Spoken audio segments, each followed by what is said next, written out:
Julian, he gave me a high five. He crawled all the way up here on his own. You know what? He's not going to give you a high five because he's just being such a baby. Good night, everybody. Thank you. Ruth. Oh, hold on. Yes. You taking a question? Or you're just giving out stolen goods? Okay. I didn't answer. I've been all over the place. It's been a very random panel. What? One of your panels random? Get out. That's part of your charm.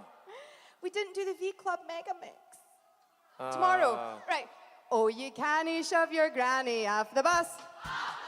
Oh, you can't shove your granny off the bus. No, you can't shove your granny, 'cause she's your mommy's mommy. You can't shove your granny off the bus. You're welcome. In classic, inimitable Ruth Connell panel style, I find myself asking, what the hell was that? Ruth Connell, everybody! She's a black magic woman. So black, so magic. She's a black magic woman. Yeah, she's a woman. She's a black magic woman, got me so blind that I can't see. Bobby can't see, he needs his readers from the green room. Magic woman, and she's gonna make a devil of me. She made him a devil. She made you a devil, Bobo. Devil's food cake, Bobo. A tasty treat for the kids in their lunch.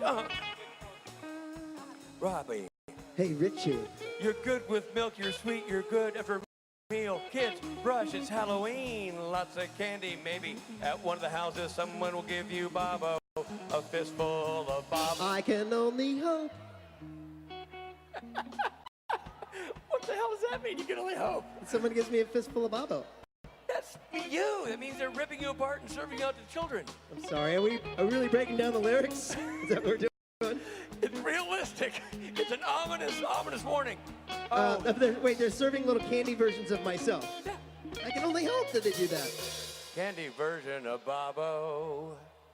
I love you like this. And they're serving candy versions of Bobo. And I'm like, I can only hope. Hold on. I can only hope. What the hell are you talking about? I'm constructing real lyrics. Singing a realistic for song. a real song, and you're talking nonsense. And you're just veering off into the ludicrous. You know what? I've wasted your time. I've wasted your time. I'm sorry, Your Majesty. Speaking of pompous people who demand attention, our next guest.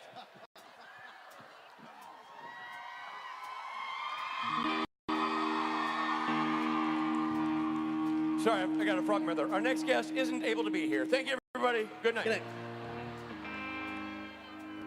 Oh, fine. New Orleans, we weren't sure you were going to earn this. You've been so good all Friday and all Saturday. We're going to allow you one little treat before dinner. A little delicious morsel we call Misha Collins. He's our angel. Come and say goodnight.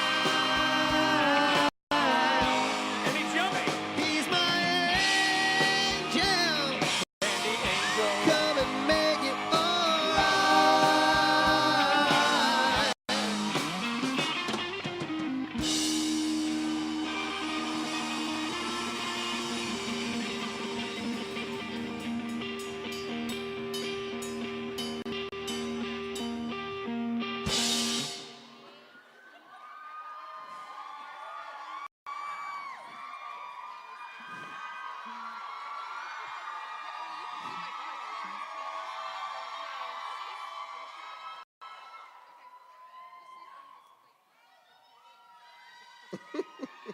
Oh, don't take that first question.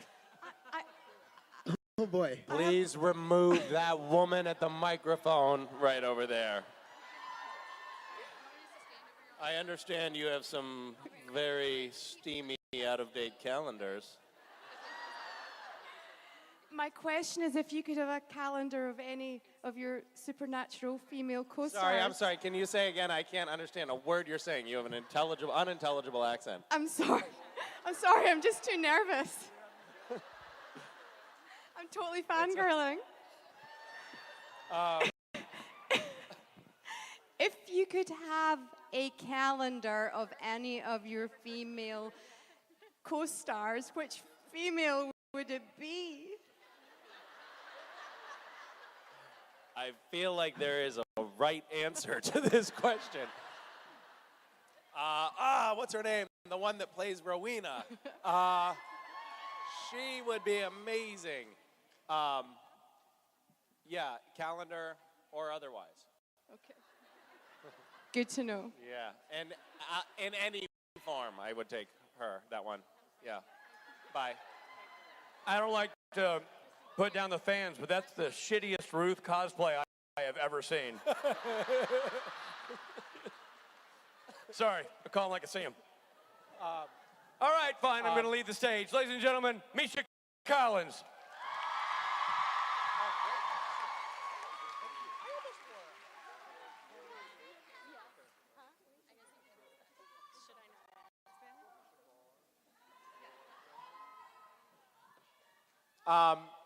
I feel like I was objectifying Ruth just now, and that is not cool. So I'm sorry about that. I'm saying it loudly. I don't want to be that kind of person. You know, sexism is not good. There are signs of progress on that front, though. I have to say, recently, my wife was on the phone with AT&T, and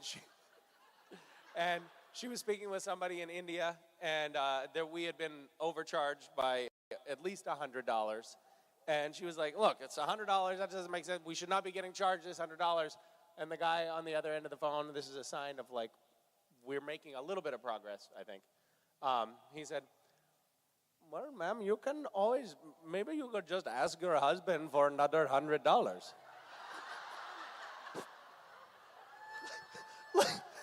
Like, where in the AT&T training, they're like, if you have an irate female customer, we recommend just telling them to ask their husband for more money.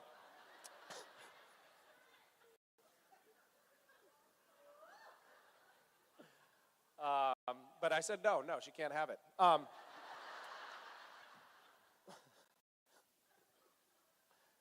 So, you know, she's going to have to go and earn that money if she wants to. I mean, right? Like, that's the progressive, you know, yeah. I'm getting a lot of, know your audience, man. Yeah, dude. Yeah, man, cut off their allowance. Not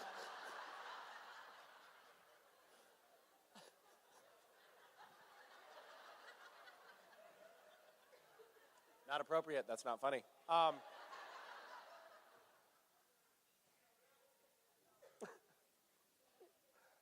What's that? No. No money, no sex? That's a very interesting marital dynamic that you are painting a portrait of. In some municipalities, that's called prostitution.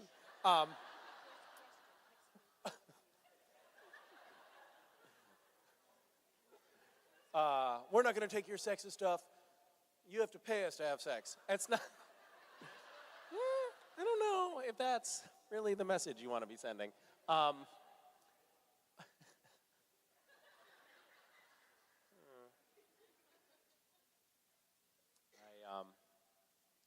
Since we're talking about family stuff, I was just messing around with this. I have I guess it's a character. I don't know what it is. It's this guy, this hand guy. It's not a sock puppet because it's just this. There's never a sock on it, and he talks like this. And say, wow, I'd love to give you a little bit of a massage. Would you like one? Who is not afraid to be touched a little bit? Okay, come right up here. Now, because this is for a demonstration purposes, only for demonstration, it's okay, you come up into my massage parlor.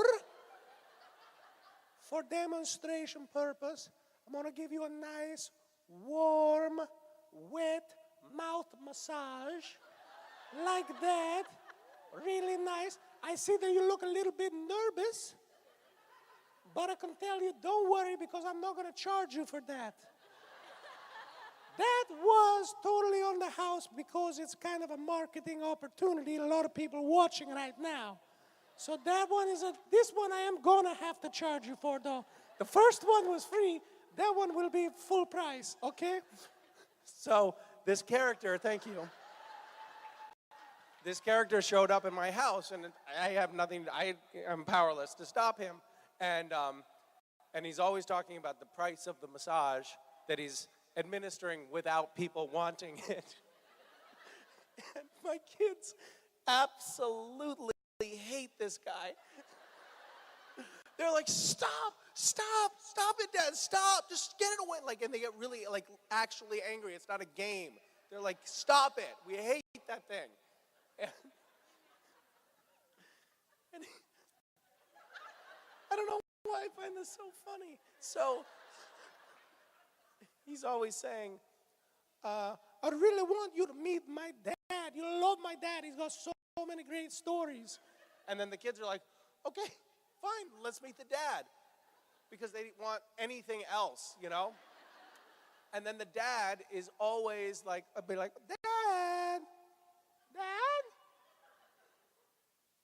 Dad. Oh, well, he must be out with his friends or something because he's not here right now. So the dad is never around. And so the kids are like, oh, great, you know? And so he showed up recently after a hiatus of just because he was so reviled in the home. He showed up in the car. We were getting in the car, and the kids were strapping into their seats, and wow, all of a sudden, you know, Discount Massage shows up, and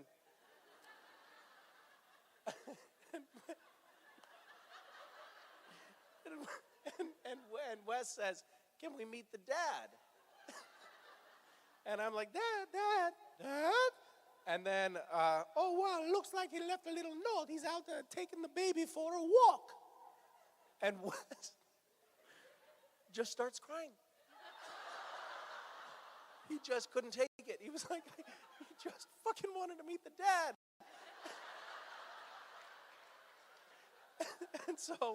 And so I read on the imaginary note. I was like, Oh, buddy's saying he's going to be back in about 15 minutes. so we get home, and the dad is a train wreck, and he's blind drunk and can't string two words together. And the kids hate him too. So we have trouble in the home with our imaginary guests. I don't know why I told that story, and I'm sorry for it, but I love the idea of being at panels and everybody's like, no, stop, don't do that goddamn hand thing. Spare us. Okay, how can I help you? Hi. Sorry, a little nervous here. No, that's all right. The woman right before you was too. So I participated in Gishways. What's that? I participated in Gishways the last 2 years. Oh my goodness. Yes. I don't know whether to love you or hate you. Do you have any Gishwas scars? No. No, but you did hesitate. The one thing I really hated was the bear. This past Bear, year. yeah. Yeah, I was on the Ohio leg of it. But anyway, when you sit down to think of the tasks, is there anyone that you can think of off the top of your head maybe that was probably your favorite? Or if there are some that you Wait, is there, sorry, can you say that again? Was there any that were your favorite? Or were there any that you could think of that would probably torture us more, that you had to pull the plug on? Okay, so just so you know, the list starts out much longer every year.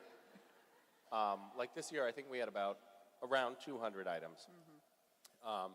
But we always are sort of culling from 300 or 350 items, many of which are nixed in the lead up to Gishwiz because they are too dangerous or abusive or insensitive or any number of other sort of negative connotation adjectives. We even now have a friend who's a lawyer who looks through the list and is like, yeah, just so you know, like you could potentially go to jail for that one.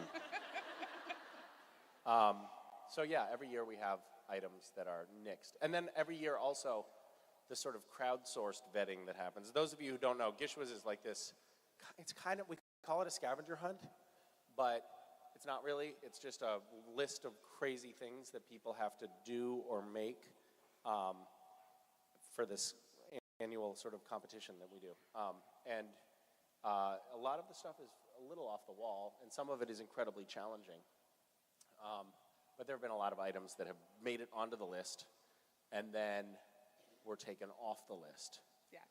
Because they're too, Yes. all of those things that I just mentioned. Yes. The very first year we did Gishwas, one of the items was wrap yourself at night, wrap yourself in Christmas tree lights, plug them in, and stand on the peak of a roof. And the very first night of the hunt, some submissions came back, and I looked and I saw this guy completely tangled up in Christmas tree lights, like bound up like a mummy, precariously balancing on the peak of a steep 3-story roof. And I was like, that's amazing that he survived that. And so that one was a good example of something that we pulled because, I don't know, like you don't have to be a rocket scientist to figure out that that is the stupidest thing to tell somebody to do that you can possibly think of. So, what's that? That guy did not get any points, no. I know, it's sort of capricious, isn't it? Whatever. I think that the victory for him was that he survived, you know? And if he needs more than that, then I think that he's looking in the wrong places for satisfaction. Thank you for that question. Thank you. Hi. Hi. Yeah, you're the person at the front of the line. Me? There's no one standing in front of you. That's all right. I almost missed it because I couldn't read the sign and I missed my name.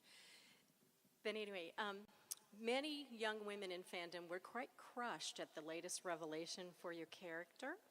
Ooh. So, do you have any projects you're going to be working on while you're on vacation from the show?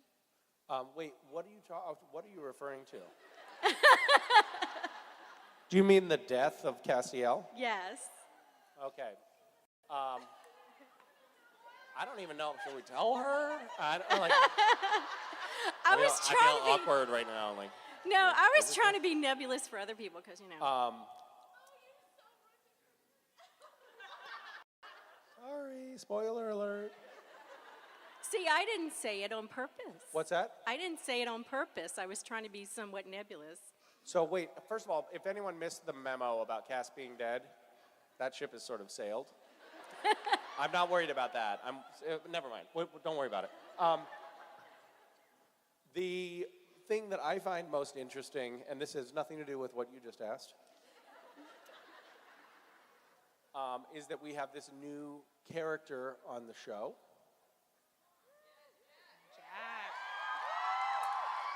Jack, played by Alex, who's just lovely, a lovely human being. But it is remarkable. He really looks like a little Castiel.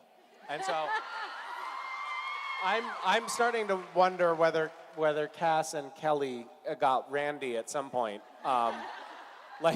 It's sort of like one of those situations where like the baby comes out and it's like, Lucifer would be like, I don't think that's mine, Castiel. Everybody's like, oh my God, it's Lucifer's baby. And then Castiel's out like,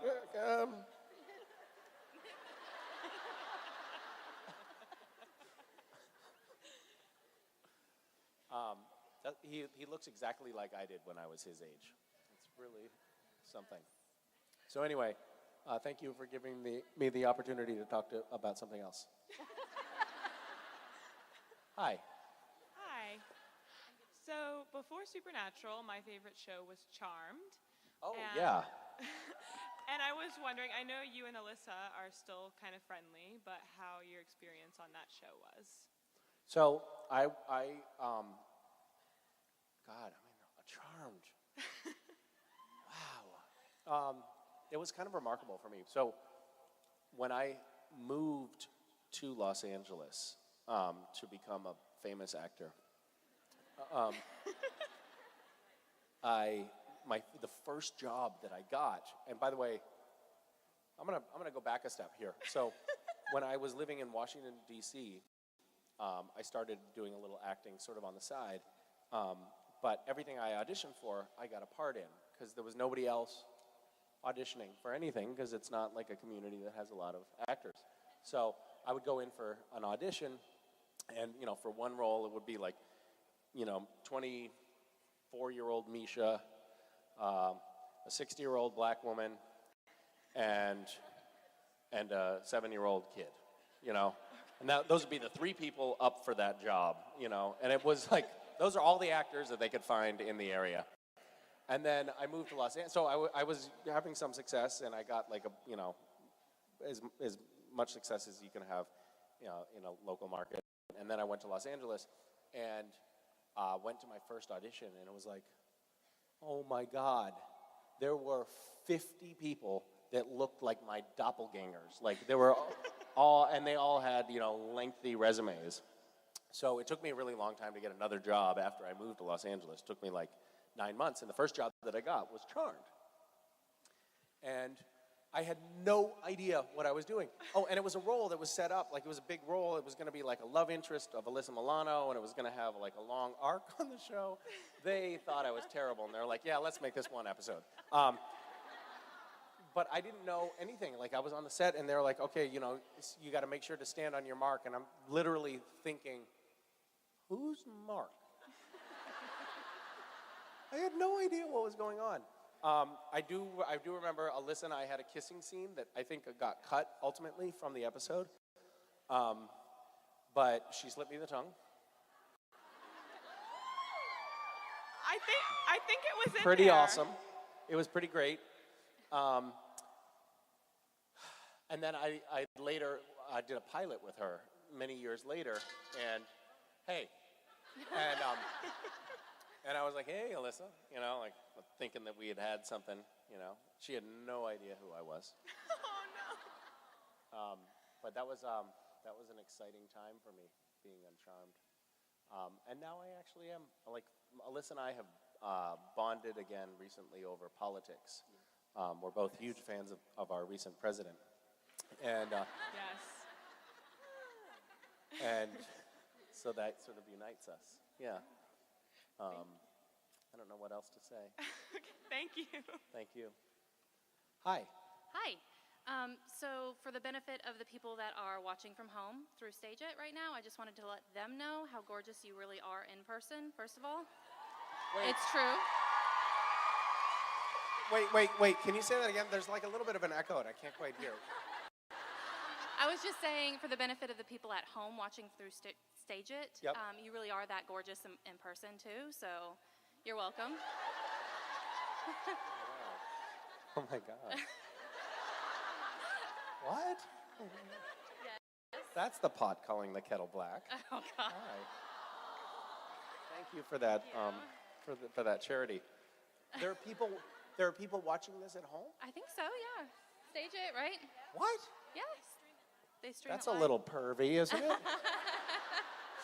Shouldn't they tell us that they're like secretly videoing us? It's on the creation website. Thank so God that we left our clothes on. I didn't realize. Okay, so what were you saying? So my question actually came from somebody that knew I was coming, and she said, if you can ask, let me know. Okay. Good way to distance yourself from a question. I would never wonder this myself, obviously, but my disgusting friend. She was just wondering if you have any other handles that you don't let other people know that it's you. There's a handle that's like Poetry for Kindness, and we were wondering if that was you because they sign it MC, and I know how much you love poetry. Huh. That sounds like an imposter to me. Okay. Yeah. No, I don't have any secret handles. Sure. I love that. It's like thanks for setting me up to win. You're welcome. That's like the Salem witch trials. Like, are you a witch? No, I'm not a witch. Well, we'll see. We'll burn you at the stake, and if you're a witch, you'll survive. Okay, I guess she wasn't a witch. So, no, I don't. Okay. There have been periodically people who have sort of subtly or not so subtly impersonated me online. And Jared's not impersonating me. He's just stealing my phone Or you're handing and it to being him. an asshole. In the best sense, by the way. Like, obviously, don't put that part online. Whoever's videotaping this. Jared, I happen to know that Jared does watch all the stageits of my panels. Shut up, Jensen. Misha's stageit panel's on right now. I don't want to miss this. I think he might talk about me.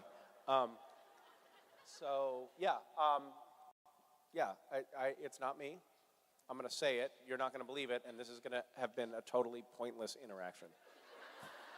I disagree. I guess you could have gotten something out of it if you thought if I actually confirmed it, right? Yeah. That would have been something. So, but it's a wash. Total waste of time. Thank you. Great. Good talking to you. Hi. I wanted to know what you were supposed to say back to Dean when he called you a baby in a trench coat, because I heard you forgot your line. Wait, because what? Because I heard you forgot your line. One of us forgot our lines? You. I did? Wait, did I forget my line?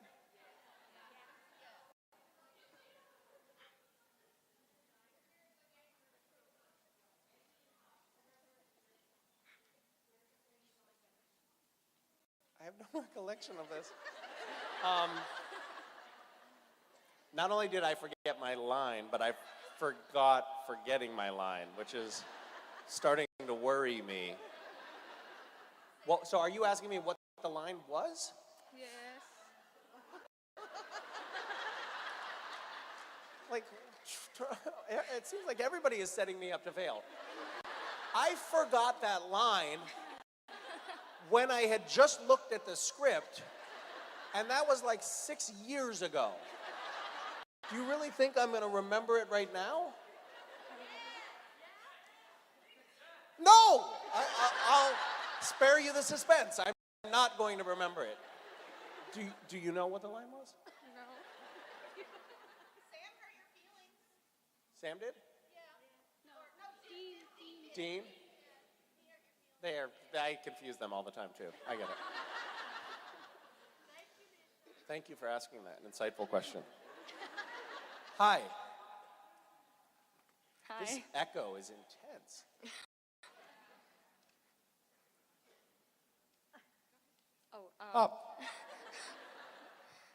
I'm Hillary, and my question would be, if you could change any major event in the show, what would you change and why?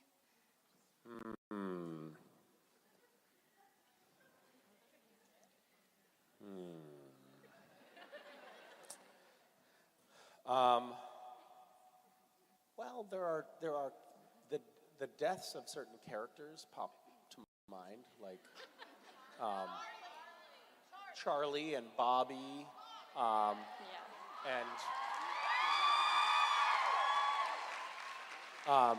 that pops to mind. I think selfishly, from a character standpoint, I kind of would have liked to have had Cass stay human for longer, so I might have changed that and let him be a human for a longer period of time.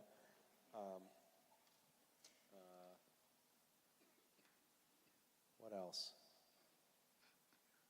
Do you have any ideas? What about Crowley?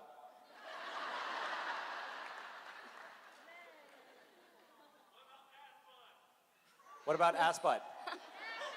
Yes, I would have made the show more about ass butt. it would have been more of an adult-themed show. If I...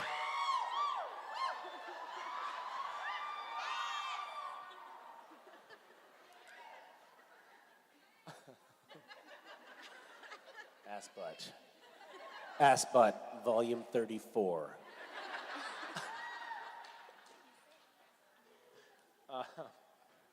I'm going to drop that thread right now, but thank you for planting the seed. Good talk. Hi. Hello, my name is Hex, and Hex? H-E-X? H-E-X, yes. Awesome. Yes.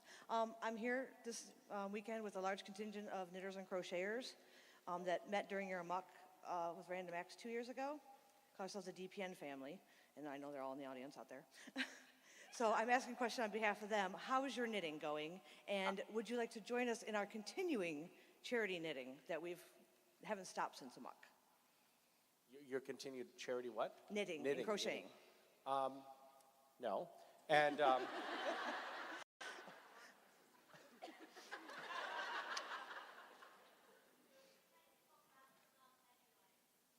about what? Smut? You talk about smut in the knitting circles? Oh, I may be interested. That was supposed to be a secret. Is that what the Is that what the modern knitting circle is? It's all like It's a Twitter DM full we have on ongoing. BDSM porn talk? Yes. Nice. It's sort of shrouded in this like stereotypically wholesome activity. We maintained the direct message on Twitter that was originally formed with Justin Guarini and Riley from Wayward Daughters for the Amok, and people just kind of slid out of it over time. As they say. Yes. Yeah, and, if you'll pardon yeah. the expression. It's still around though. Well, maybe you guys could work on, I'm working on an upcoming series called Ass Butt, and maybe you guys could workshop some storylines there during the knitting circles. I have a tragic knitting story, really sad. I don't even want to bring it up, but I'm going to talk about it. I made my kids really adorable little hats, and I knew that they were going to lose them immediately, and that's very frustrating. So it was like this act of love, but also anger at the same time. I was like, yeah, I'm going to give this to you. I spent a lot of time on it, and I know you're going to fuck up and lose it, you know? But somebody in the house, and we don't know who, put Mason's hat, which had like a little M on it, a beautiful little wool hat, in the dryer and set to incinerate. So it just shrunk down to this tiny, tiny little thing. And she and I spent about an hour. She was like, Dad, something very sad happened. Oh, not only that, but then somebody hid it. I'm not going to say it's my spouse, but I will say it wasn't me. And the kids don't know how to operate the dryer. So it was like tucked in like the back of a shelf in the basement, all tiny. And Mason and I spent about an hour trying to figure out like if there's any use for this now, like trying to find dolls whose heads it might fit on or whatever. It doesn't work. It's a useless hat now. So that's sad. That's why I've given up knitting altogether. You could use it for an egg cozy. People make Jane hats for egg cozies. An egg cozy? Egg cozies, yes. Oh, that sounds like an incredibly important thing to have. Shit, where's my egg cozy? Did somebody move my egg cozy?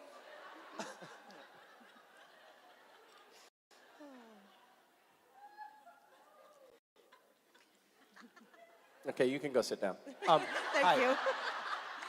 Hi. I was wondering, when you found out that you were going to say yes to Lucifer, how long did it take for you to prepare?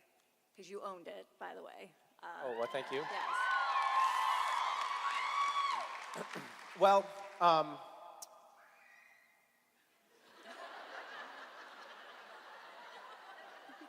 there's a young Nephilim here now. We have, usually we'll get like drafts of scripts a few weeks in advance, like maybe 3 or 4 weeks in advance. So we have sort of some idea that things are coming down the pipe. But the scripts can change a lot between the early drafts and the later drafts. And we're actors, so we're not very bright and we're very lazy. So sometimes we skip reading the earlier drafts. And then it comes as a surprise sort of at the last minute. I'm like, oh my God, I'm Lucifer? Uh-oh. I wish somebody had sent me an earlier draft, and they did, but I didn't read it. So I didn't have a ton of time. I think I had about 2 weeks. Get out of here. And then I actually went the morning that I shot my first scene when I was playing Lucifer. I went to Mark Pellegrino's Airbnb where he was staying in Vancouver. I was like, I called him the night before and I was like, I know this is kind of weird, but can you help me cheat on my homework? And so I went over in the morning and Mark and his wife Tracy just sort of like, it was kind of fun. It was like being in an acting class or something. They helped me like think about the character. Like I was like, will you just show me what you would do here? And he showed me and it was much better than what I did. No. And then he gave me some little tips. Like when I'm playing Lucifer, I look at the other characters in the scene. This is what he said, not me.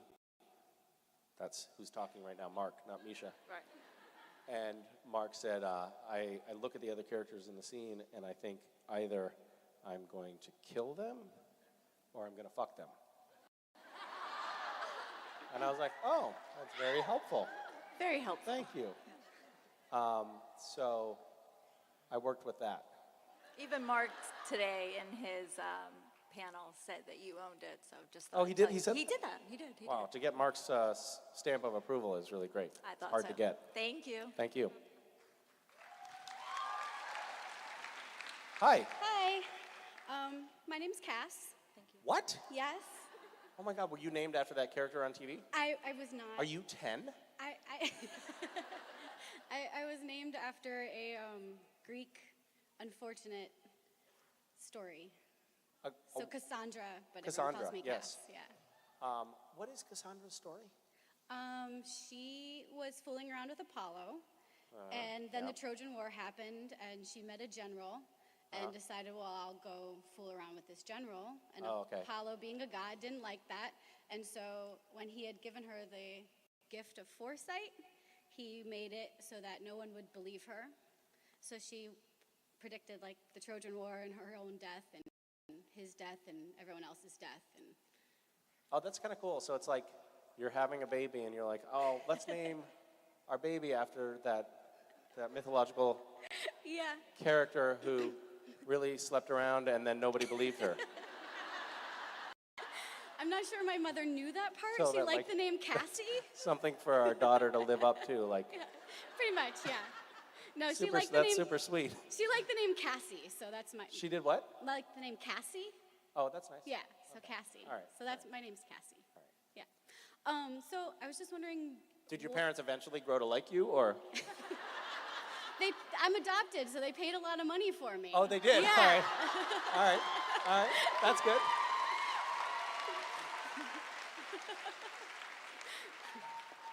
So yeah, hopefully they like me because they paid a lot for me.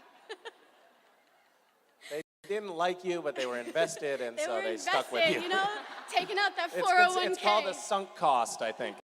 It's like, oh, well, we have her, we paid for her, we'll stick with her. Exactly. I'm sorry. No, Sorry it's okay. So I was just wondering what your favorite, like, random act of kindness, not the charity, but the act, story is that you've ever been a part of, or that you've heard someone doing, or that you wish more people would do? What's that? Or that you'd wish more people would do?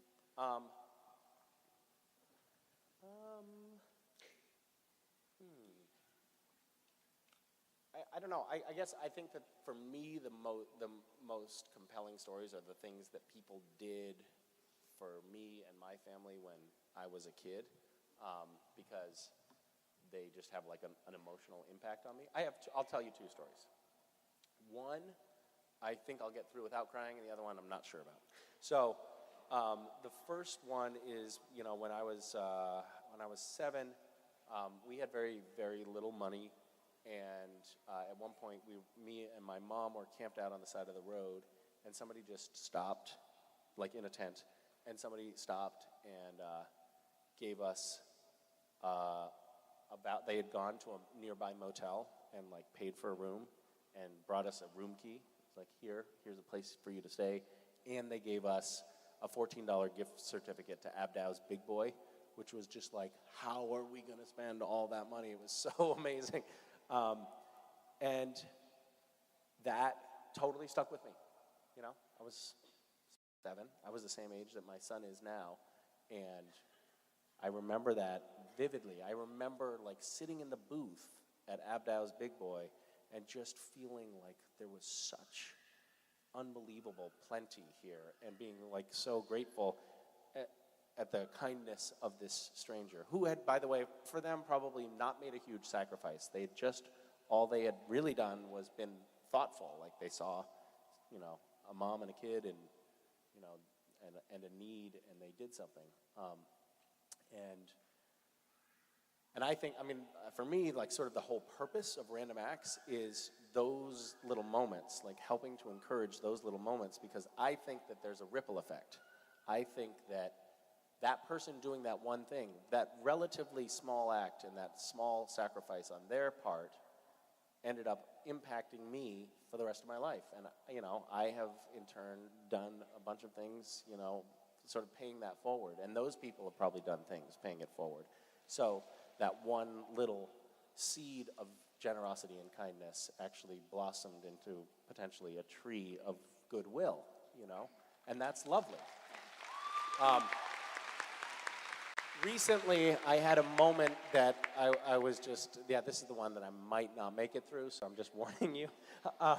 My son had his birthday, and he knew like 3 months in advance what he wanted to do for his birthday. We had found these little notes in our attic, and these gigantic diamonds about this big, like notes from this guy named Sir Ian Drake, who, you know, came across the country in the late 1800s and, you know, had some run-ins with pirates, and there's, you know, some treasure. It was sort of an elaborate story that I made up that particularly West was like really enamored of. And we had these giant plastic diamonds that looked like real plastic garbage.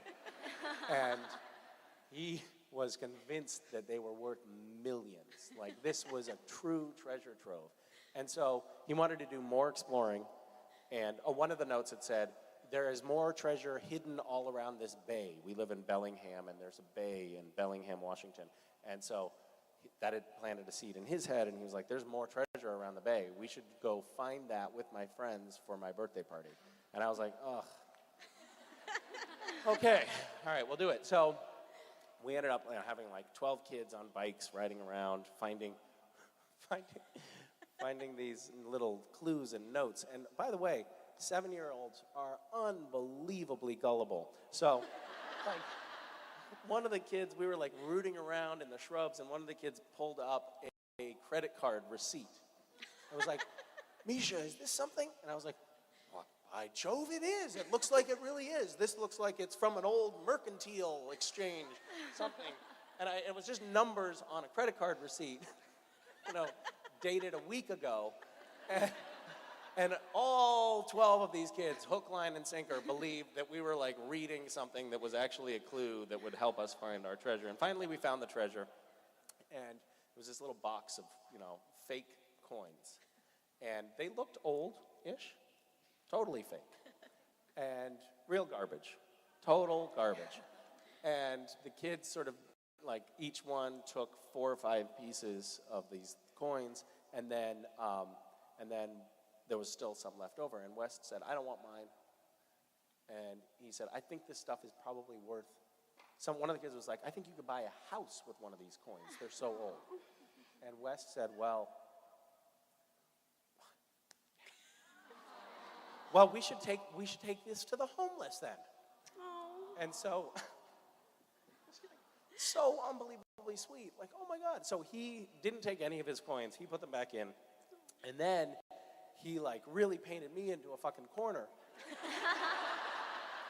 Because there's this like homeless drop-in center with like this long queue of people standing out on the sidewalk in front of it. and he wanted to be in the minivan while I got out and delivered this fucking garbage. Like, how do you do that, you know? And so I was really nervous about this. I didn't know how to pull it off. So I slipped some actual money in the box, and then I went up to a group of homeless people who were standing on the sidewalk, and I said, my son is in the car. He thinks this is super valuable treasure, and he wants to give it to you guys. Can you please do me a favor? There's some real money in here. Can you pretend that you're actually excited for a second? And so they did. It was actually like such an incredibly sweet moment because there was like 4 or 5 people standing around this little wooden box, and they opened it up, and they were all like they were looking at each other like, like it was so cool. Like, oh my God, we're gonna get houses. They're not. It's garbage. But it was a very sweet moment. And then when I was putting the kids to bed that night, I asked them, like, what was your favorite part about today? And Wes said, giving the treasure to the homeless. It was very sweet. So, anyway. Thank you. Hi. Hi. I don't really have a question because honestly, I didn't think that would be picked. But just share something with us. I don't know, something that you feel you shouldn't, maybe? Wait, did you just say share something with you? With us. The echo is really like loud here, so I can't quite understand. I think you just told me to talk. Is that what just happened? You waited in line to be like, can you just, do more? I honestly didn't think that I would be picked. I mean... Anything that occurs to me? Yeah, something, I don't know. Something maybe interesting? Or are you trying to like course correct right now? Like, Misha, could you tell us something entertaining or something? We're bored out of our minds. What are you saying? You're not saying, you're like, I'm not saying that, but I'm not saying that, but I'm saying that. Okay. Okay. I'm sorry, I'm nervous. No, that's lovely. That's super helpful. It really gives me something to work with, so I appreciate it. I'll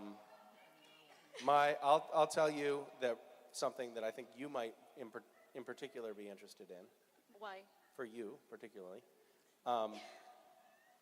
Recently, my daughter was in the bathroom and she said, West, come look. My poop looks like a penis.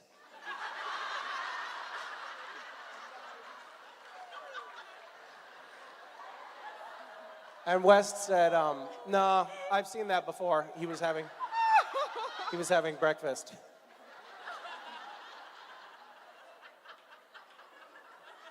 And then about a minute later,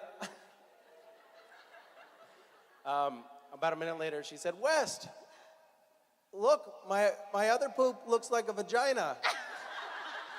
And West was like,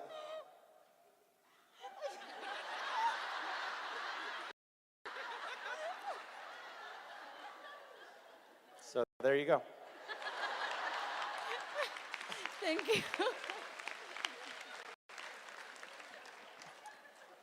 Hello.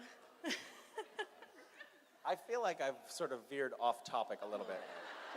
Is that?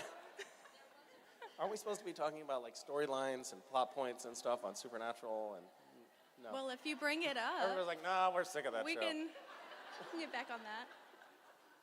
Okay, what were you saying? Well, if you want to get to a storyline, how much can you tell us? How much can I tell you? Yes, about. I can tell you everything. What do you want to know? Okay, well, the most recent. I don't want to spoil it for anybody. You want a spoiler? I don't want to spoil it for people. It sounds like Okay, everybody's it looks pretty like an unified on this. overwhelming Yes. So yes, spoils it for us. So spoilers are good? Yes. Yes.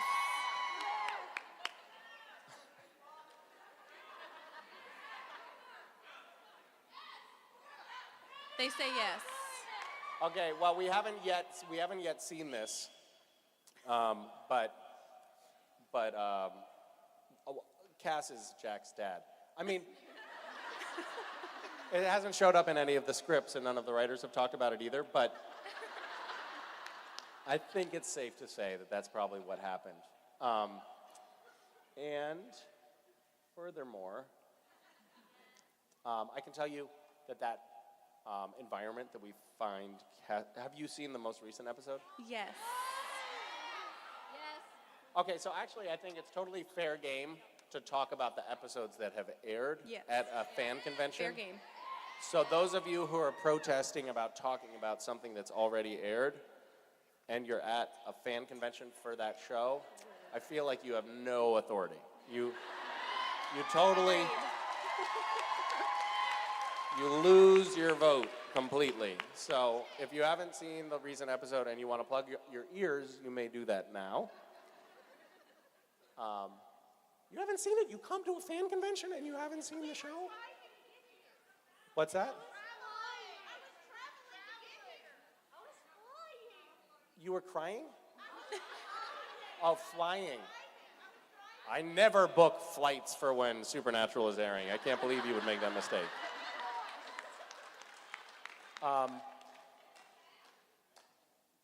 Okay, in any event, if you don't want to hear, you should cover your ears. That environment that we find, C-A-S-S, or C-A-S, depending on how you spell it, the environment in which we find him in, that was the strangest shoot of my entire experience on the show. It was just very, very weird.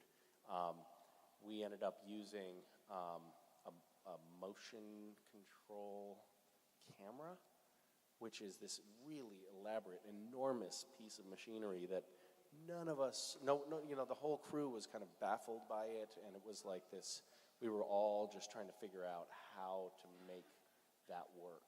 So I'm super curious to see how next episode turns out, because there's a lot of just like, casts on black. It's gonna be weird. That's a sort of a spoiler, sort of, not really. Yeah. Thank you. Yes. Hi, my name's Caitlin, and I was wondering what's been your worst day on set? What did she say? Worst day on set. Oh, there's so many to choose from.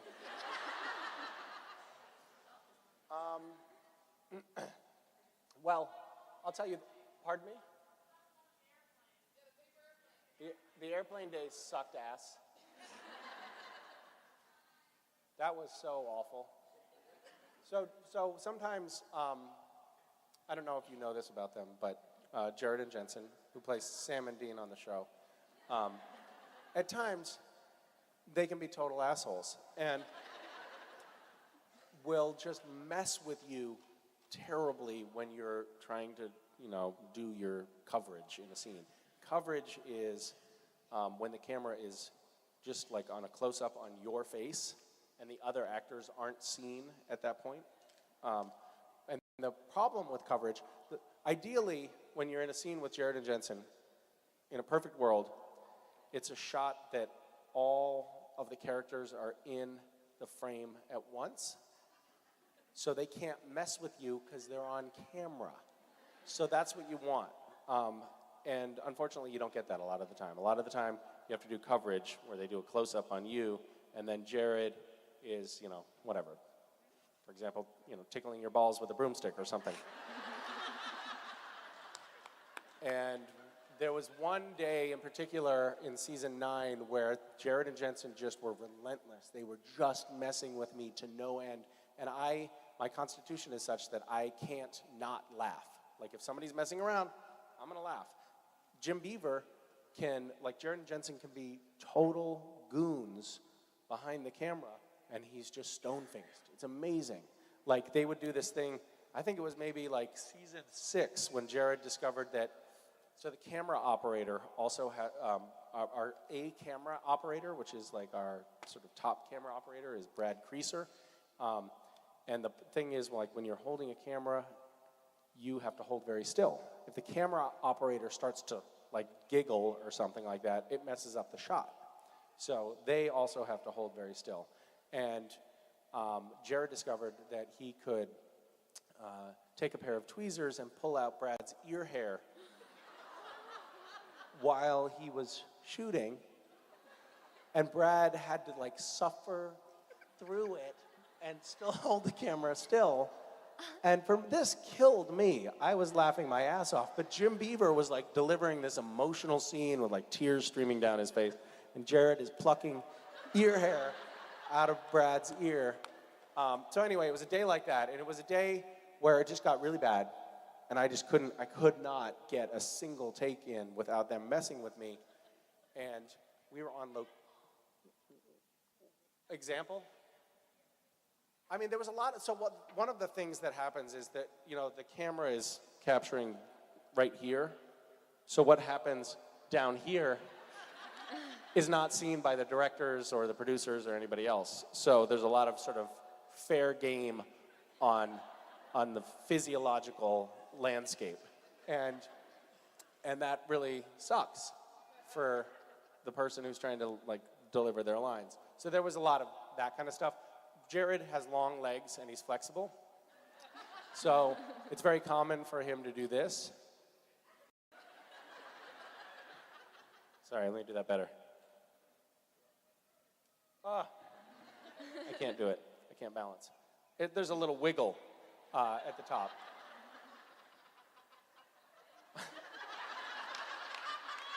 So anyway, it was a day like that, and it was so bad. We were on location, which means we weren't shooting in the studio. We were about a 5-mile drive from the studio. It was so bad that they called, the people on set called back to the production offices and said, hey, you guys should come down here and watch them fuck with Misha. And people, they left their desks at Supernatural headquarters and drove down for the show of just watching Misha tear his hair out with frustration. It was so bad that the next day, Jensen actually came up to me and apologized. He was like, listen, Misha, I actually want to say I'm sorry. Yesterday, it got a little out of line. So when it was Jared and Jensen's turn for their coverage, I was like, I'm going to get these guys back. And I got a paper airplane, and I threw it at them. And it just went, And it was just, it was such a miserable punctuation to a terrible day. So recently, Alex is new on the show, and Alex, because he's new on the show, he's still trying to do a good job.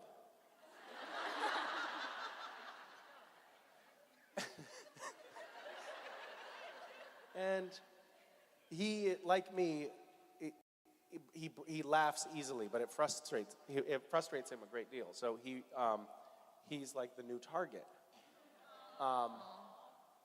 And I, having lived through this for almost a decade, and knowing how incredibly frustrating it is, and actually kind of painful and miserable, really relish the opportunity to see somebody else suffer through it.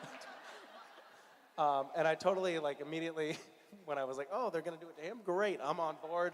I'm in with you guys now. Love this. It's a fun game. So I'm a total turncoat, and I'm also working to sabotage Alex. But yeah, we recently had a scene where it was a one shot. So we were all in the scene together, and the camera was shooting all of us at once. And I was like, fantastic. Nobody can mess with me. And Jared was sitting on it was like a motel room set, and Jared was sitting on a bed opposite me with 3 feet between us. And Jared was like, what's the frame? And that's something you ask the camera operator sometimes. And the camera operator will say, oh, we're doing a cowboy or a waster or whatever. So cowboy is here, waster is here, or sometimes they'll just say, we're about right here, 2 T's. I don't know what that means. So he was like, yeah, we're about 2 T's. Jared's like, okay, good. So we did the scene, and Jared,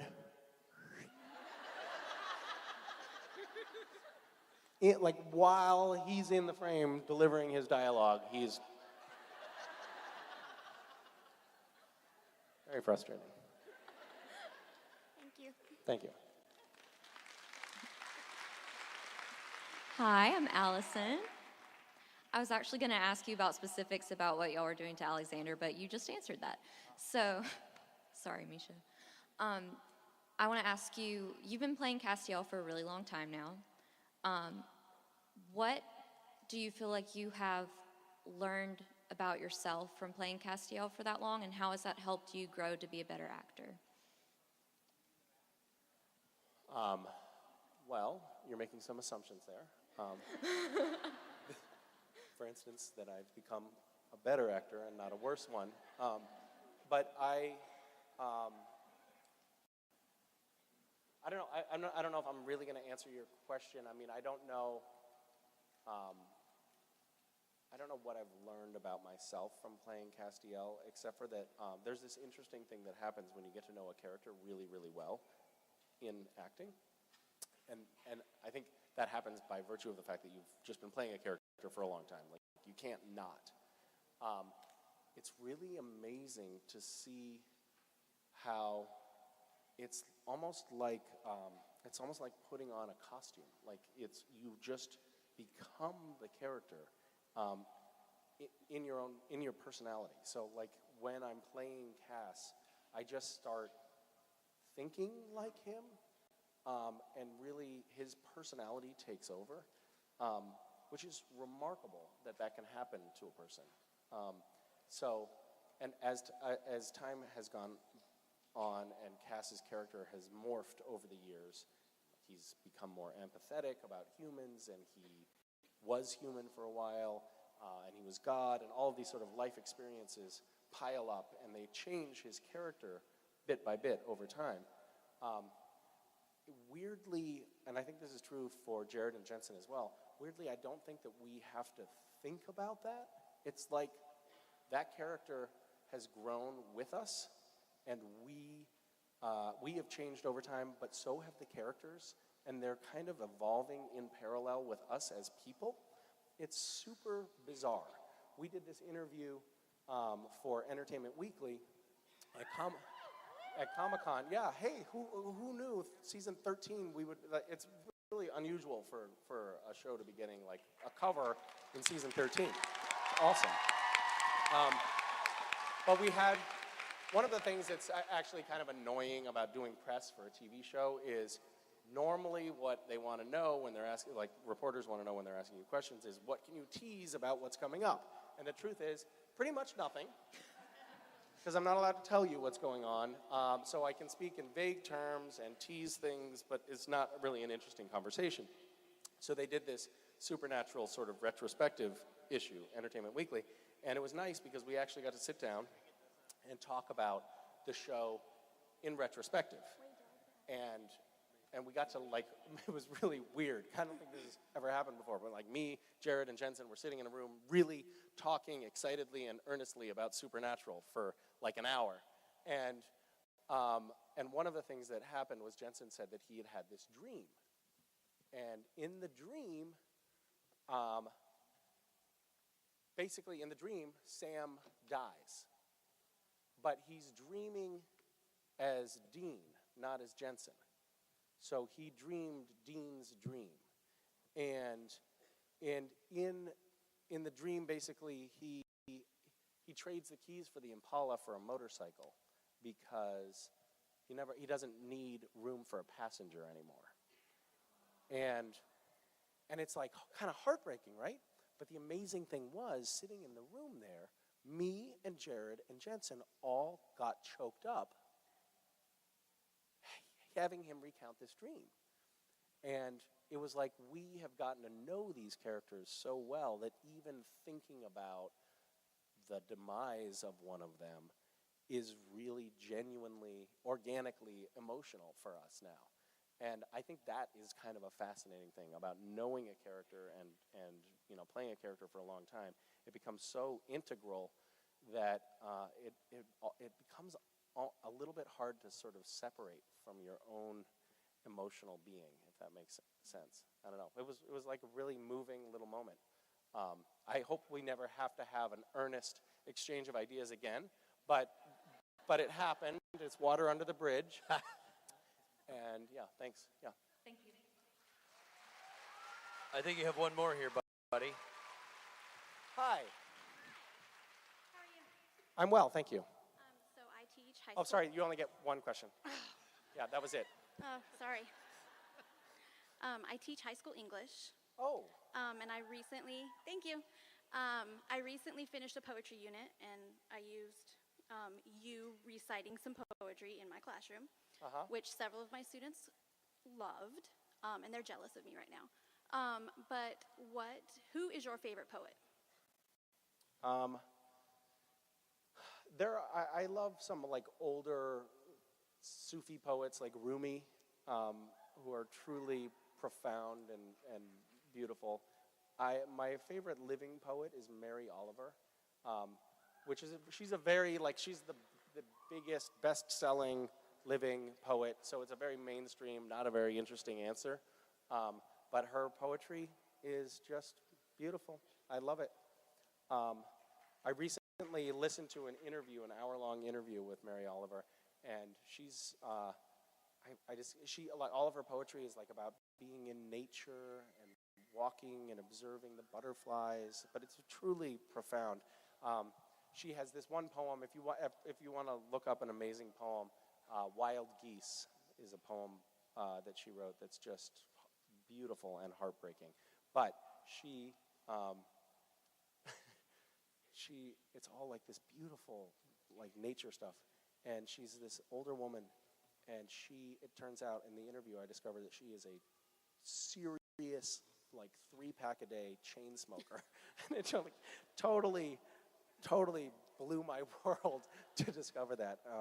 It's really like you'd have to know Mary Oliver to be surprised by that fact, and you guys clearly don't and are not, but it blew my mind. Yeah. Thank you. Thank you. I got to say, it's a real treat to come out on stage and hear you having heartfelt conversations and not your usual prepubescent, sex-filled rants. So that's really weird. No, this was actually a very PG experience, all in all, I would say. Okay, well then, New Orleans, We let me invented one porn, I guess. But well, I wasn't here, but if you're telling me it was a fairly civil discourse, then I can officially tell you, you have not been to a Misha Collins panel. I'm sorry. Ladies and gentlemen, Misha Collins. He's our angel. Come and save me tonight. He's our angel. Come and make it all right.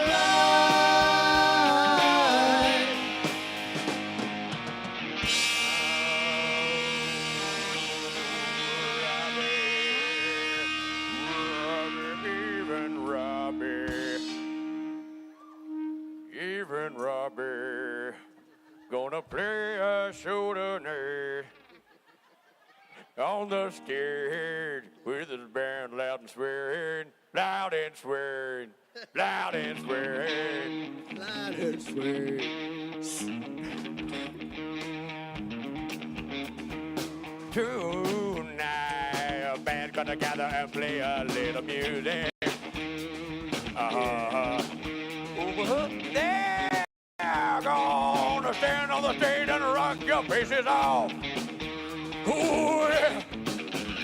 A fine boy, he's gonna stand there and be the lead singer. Oh yeah. And Billy's gonna play guitar and then he steals your wife. All right. Yeah. Anywho, thank you. I apologize to Mr. Vetter and any of the Vetter family that might be watching this on YouTube. Young Chet Vetter, Amanda Vetter. We forgive you. Oh, that's right. I'm not really related to him. Right now he's watching like, why is that dude who blew me off in the dressing room still singing about me now? Call my attorney and put out a restraining order against him. Again.